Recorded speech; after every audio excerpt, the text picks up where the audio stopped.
जय श्री राम भक्तजनों। प्यारे भक्तों, श्वासों का सुमरन अगर आप इस विधि से करेंगे तो भगवान के नज़दीक बहुत जल्द पहुंच जाएंगे। प्यारे भक्तों, श्वासों की भी विधि होती है, ये सोच रहे होंगे। हाँ भक्तों, श्वासों की विधि होती है। किस तरह से आपने श्वास लेना है। श्वास वैसे तो स्वाभाविक चल रही है और सबकी चलती रहती है, इंसानों की नहीं, पशु पक्षी जीव जंतुओं की सबकी चलती है। लेकिन प्यारे भक्तों, हमारे संतों ने अपनी साधना के द्वारा यह जाना है कि श्वास किस विधि से चलनी चाहिए जिससे परमात्मा के नज़दीक हम जल्दी से जल्दी पहुंच सकें। प्यारे भक्तों, श्वास की जो प्रक्रिया है वैसे तो वो अहम है, वो शरीर का सार है श्वास की प्रक्रिया, क्योंकि श्वास से ही जीवन है, बिना श्वास के जीवन नहीं है। लेकिन हमें सिर्फ इतना जानना है कि हम श्वास की कौन सी विधि से हम श्वास लें ताकि हम आध्यात्म क्षेत्र में आगे बढ़ सकें और भगवान के नज़दीक जल्दी से जल्दी पहुँचें। क्योंकि हर व्यक्ति चाहता है कि रास्ता भी आसान हो और साफ भी हो और मंजिल पर जल्दी भी पहुंचा जाए। तो प्यारे भक्तों, जो हमने जाना है, जो हमने पढ़ा है, जो हमने सुना है, हम आपको वह बताना चाहते हैं।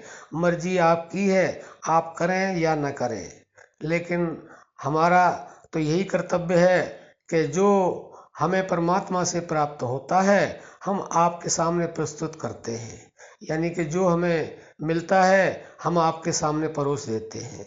तो प्यारे भक्तों, जो सर्वश्रेष्ठ विधि है श्वासों का स्मरण करने की, जिससे आप परमात्मा के बहुत करीब पहुंच जाएंगे, बहुत जल्दी से आपके उसके नज़दीक पहुंच जाएंगे, आध्यात्म क्षेत्र में तेजी से बढ़ेंगे और आपको उससे बहुत सारी अनुभूतियां होंगी।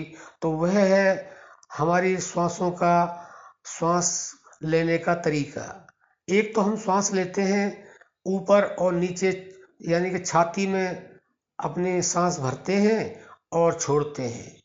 और जो दूसरा तरीका है, जो सर्वश्रेष्ठ तरीका है, वह यह है कि हमें पेट से सांस लेनी चाहिए, यानी कि जब श्वास आए तो पेट हमारा ऊपर होना चाहिए और जब हमारी श्वास निकले तो हमारा पेट अंदर होना चाहिए।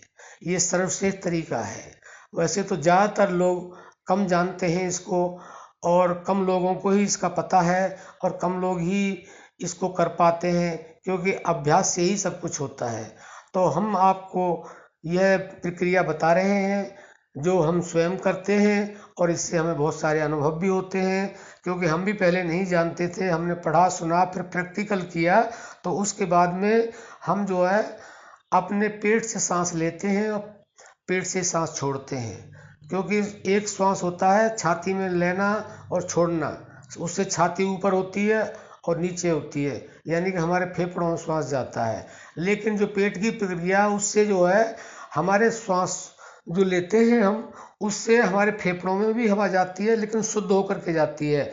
और पेट में जो हवा ऊपर नीचे होती है उससे हमारी जो कुंडली शक्ति है वो जागृत होती है और जो हमारी नाभि है उस पर स्पंदन होने लग जाता है, और जिसके नाभि में स्पंदन होने लग जाता है वो समझ लो परमात्मा के जल्दी नज़दीक पहुंच रहा है। तो प्यारे भक्तों, आप हमारे कहने से, हमारी ये अर्जी है, आप अपने पेट से सांस लें और छोड़ें। छाती से सांस अगर आ रही है तो उसको इस तरह की प्रक्रिया को अपने आप में बदलना शुरू करें और फिर देखें क्या चमत्कार होगा। तो प्यारे भक्तों, आप समझ गए होंगे, हमें विश्वास है कि आप जरूर करेंगे और इससे लाभ भी प्राप्त करेंगे। अब हम अपनी वाणी को विश्राम देते हैं। जय श्री राम।